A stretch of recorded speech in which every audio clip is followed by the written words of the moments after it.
mga tao di ba? With regards to opportunity at ang dami nating naririnig na mga kwento na magkakaibigan, magkakamag-anak, nasisira.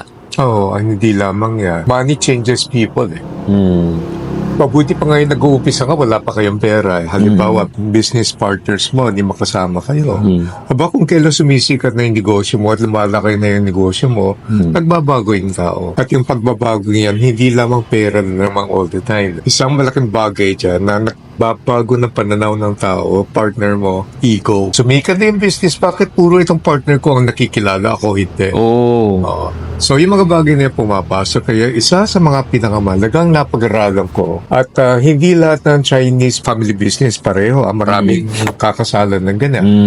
Pero isa sa mga na-pick up ko sa isa sa mga pinakamalaking company ngayon na ako ay kabahagi ngayon ng kanilang board, 5 magkakaibigan, high school, classmates yung iba, magpo 40 years na sila, 5 pa rin sila. Okay.